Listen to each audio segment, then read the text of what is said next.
जो है बताने वाले हैं G20 के बारे में। और G20 के बारे में क्योंकि भारत पहली बार जो है इसका आयोजन कर रहा है 2023 में, इसलिए बहुत इम्पोर्टेंट हो जाता है। तो चलिए देर न करते हुए बताते हैं G20 के बारे में। तो यहाँ G20 का मतलब है यहाँ ग्रुप ऑफ 20 यानी 20 देशों का समूह। तो 20 देशों का समूह जो है ये ऐसी संस्था है जिसमें 20 देश जो है इसमें मेजबान देश हैं। तो इसके पीछे देखते हैं इसमें 20 देशों के वित्त मंत्रियों जो होते हैं और उनके सेंट्रल बैंक जो होते हैं उनके गवर्नर, जहां भी बैठक होती है जिस देश में, इसमें वित्त मंत्री जो होते हैं और जो गवर्नर होते हैं यहाँ के सेंट्रल बैंक के, जैसे आरबीआई गवर्नर हैं, वो इस तरह से क्या होते हैं उसमें शामिल होती हैं। तो यही डायरेक्ट पूछ जाता है कभी कभी कि किसका किसका इसमें कौन कौन शामिल होता है, तो वित्त मंत्री और सेंट्रल बैंक के गवर्नर इसमें शामिल होते हैं। बहुत इंपॉर्टेंट है। कितने देश इसमें मेजबान है? 20 देश हैं। चलिए आगे देखते हैं इसमें कि इसमें जो है 19 देश हैं और एक एयू करके है, इसको यूरोपियन यूनियन कहते हैं। जो यूरोपियन यूनियन है यूरोप महाद्वीप में पड़ता है वो इसमें शामिल है। 19 देश हैं और इसमें यूरोपीय यूनियन है, इसको मिलाकर टोटल 20 कहा जाता है, जिसमें भारत भी है। तो सबसे बड़ी बात है इसमें भारत भी शामिल है। और भारत के लिए पूछा जाता है कि भारत शामिल है इसमें कि नहीं है, तो भारत भी है जो कि अब की पहली बार आयोजित कर रहा है। और वित्तीय काम क्या करता है, G20 के जो सदस्य देश हैं वो काम क्या करते हैं, तो वित्तीय स्थिरता यानी जो धन से संबंधित जो भी चीज है विश्व में कैसे जो है धन से पूरा स्थिरता बनी रहे, उसके लिए कहीं गरीबी के लिए संकट ना आए इसमें, उसकी देखभाल के लिए काम करते हैं। जलवायु परिवर्तन जो ग्लोबल वार्मिंग वगैरह हो रहा है और जो भी इससे आपदाएं वगैरह आ रही हैं, इसके बचाव के लिए क्या क्या उपाय किया जाए जिससे पर्यावरण का संरक्षण किया जाए, इसके लिए यहाँ जो है मुद्दा उठता है और उस पर पूरा विचार विमर्श किया जाता है।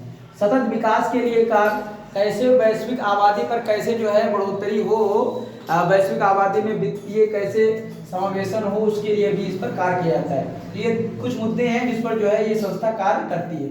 इसके बाद स्थापना की बात करेंगे। इसका स्थापना कब हुई, तो 26 सितंबर 1999 में इसकी स्थापना हुई। और वैश्विक आबादी की बात करेंगे तो इसमें विश्व की कुल आबादी की 2/3 जो जनसंख्या होती है इन्हीं 20 देशों में जो है निवास करती है। तो विश्व की 2/3 आबादी जो कि बहुत बड़ी आबादी है, हर एक पॉइंट पे यहाँ से जो है क्वेश्चन बनते हैं, तो बहुत इंपॉर्टेंट है। और अंतरराष्ट्रीय व्यापार का कितना परसेंटेज जो है G20 देशों में होता है, तो 75% व्यापार जो है G20 देशों में होता है। पूरी वैश्विक आबादी का 75% व्यापार इन्हीं देशों के द्वारा किया जाता है पूरी दुनिया में। और पूरी दुनिया में देखा जाएगा कि भूमि का कितना परसेंटेज क्षेत्रफल है, तो G20 का जो देश हैं उनके 60% जो है जमीन जो है इन्हीं 20 देशों के पास है। इसके बाद देखेंगे सकल विश्व उत्पाद जो प्रोडक्ट उत्पादन करते हैं उसमें से 80% जो उत्पादन करते हैं वो जो है G20 समूह देश करते हैं। किसी भी पदार्थ का हो गया तो 80% उत्पादन करते हैं। इसमें देखेंगे कि पहली शिखर समिट के आयोजन कब किया गया था, बहुत इंपॉर्टेंट हो जाता है। तो ये 14 और 15 नवंबर को आयोजन किया गया था 2008 में, और ये संयुक्त राज्य अमेरिका में आयोजन हुआ था। और जॉर्ज डब्ल्यू बुश जो वहाँ के राष्ट्रपति थे उनके देख रेख में आयोजन किया गया था सबसे पहला अमेरिका में। इसके बाद 2023 में जो आयोजन किया जा रहा है वो भारत द्वारा किया जा रहा है, नई दिल्ली में किया जाएगा और श्री नरेंद्र मोदी के जो है देख रेख में ये आयोजन होगा। यही जो है मेन अध्यक्ष इसमें चुने जाएंगे। तो ये बहुत इंपॉर्टेंट है क्योंकि भारत पहली बार इसका आयोजन कर रहा है 2023 में।